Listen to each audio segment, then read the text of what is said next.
మహారాజు భోజరాజు ఎంతో ఆత్మవిశ్వాసంతో దివ్య సింహాసనాన్ని అధిరోహించడానికి తన మొదటి అడుగు ముందుకు వేశాడో లేదో సాలబంజిక విగ్రహం సజీవంగా మారి ఆయన ముందు ప్రత్యక్షమైంది.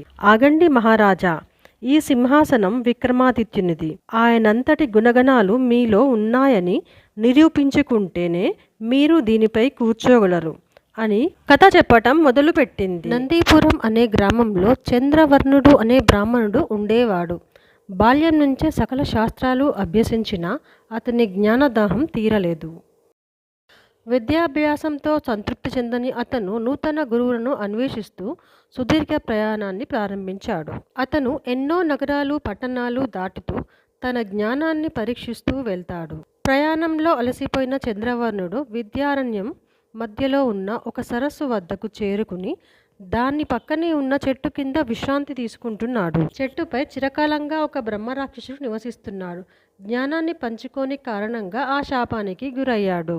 నిద్ర నుండి మేలుకొన్న చంద్రవర్ణుడి ముందు ఆ బ్రహ్మరాక్షసుడు ప్రత్యక్షమై తన పాప విమోచనం కోసం ఒక ప్రతిపాదన చేస్తాడు. 6 నెలల పాటు బ్రహ్మరాక్షసుడు తన సకల జ్ఞానాన్ని తాళపత్రాలపై రాసి చంద్రవర్ణుడికి అందించగా అతను ఆకలి దప్పులు లేకుండా వాటిని అభ్యసించాడు.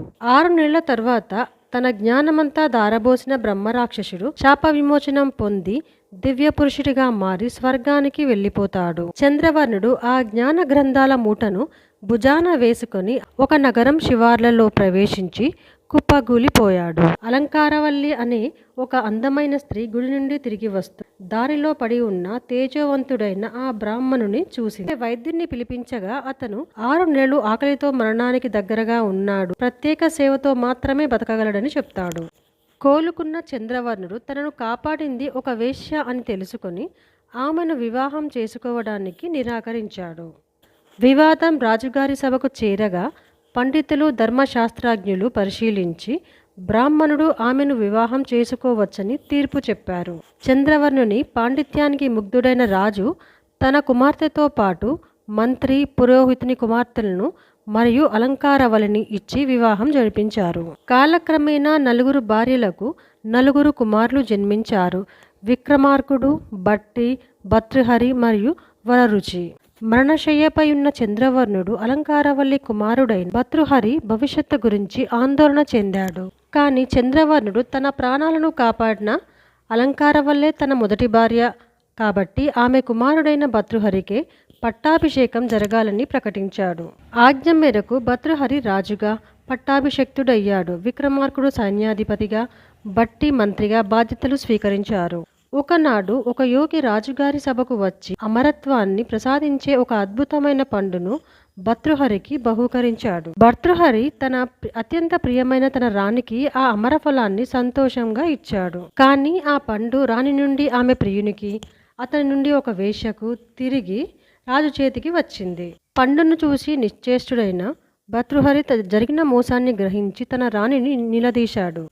ప్రపంచంపై విరక్తి చెందిన భర్తృహరి రాజ్యాన్ని భార్యలను త్యజించి శతకాలు రాస్తూ ఒక యోగిగా అడవులకు వెళ్ళిపోయాడు. భర్తృహరి తరువాత పరాక్రమవంతుడైన విక్రమార్కుడు రాజుగా, మేధావి అయిన భట్టి మంత్రిగా రాజ్యాన్ని స్వీకరించారు. రాజ్యాన్ని విస్తరించాలని నిర్ణయించుకున్న విక్రమార్కుడు ఒక శక్తివంతమైన నూతన రాజధాని కోసం అనువైన ప్రదేశాన్ని వెతకమని భట్టిని పంపాడు. తన అన్వేషణలో భట్టి ఒక నదీ తీరంలో శక్తివంతమైన భద్రకాళి అమ్మవారి ఆలయాన్ని కనుగొన్నాడు. అక్కడ అమ్మవారి ఎదురుగా ఉన్న చెట్టు యొక్క 7 వేర్లను ఒకే వేటుతో నరికి కత్తుల పాన్పుపైకి దూకిన వారికి అమ్మవారి అనుగ్రహం లభిస్తుందని ఒక శాసనం ఉంది. భట్టి వెంటనే వెళ్ళి విక్రమార్కుడిని ఆ ప్రదేశానికి తీసుకువచ్చాడు. భట్టి సలహా మేరకు విక్రమార్కుడు ఒక తీగతో 7 వేర్లను కలిపి ఒకే కట్టగా బంధించాడు. విక్రమార్కుడు తన ఖడ్గంతో ఒకే ఒక్క శక్తివంతమైన వేటు వేసి ఆ 7 వేర్లు కట్టను కత్తిరించాడు. ఏమాత్రం వెనుకాడకుండా అతను గాలిలోకి ఎగిరి తల్లకిందులుగా కత్తుల పాన్పుపై పడ్డాడు. అతని ధైర్య సాహసాలకు మెచ్చిన భద్రకాళి అమ్మవారు దివ్యమైన కాంతితో ప్రత్యక్షమైంది. అమ్మవారు అతన్ని ఆశీర్వదించి ప్రపంచ విజేతగా నిలుస్తావని వరం ఇచ్చి నవనిధులను ప్రసాదించింది. ఆ పవిత్ర స్థలంలోనే అమ్మవారి ఆశీస్సులతో విక్రమార్కుడు తన నూతన వైభవమైన రాజధాని ఉజ్జయిని నగరాన్ని నిర్మించాడు.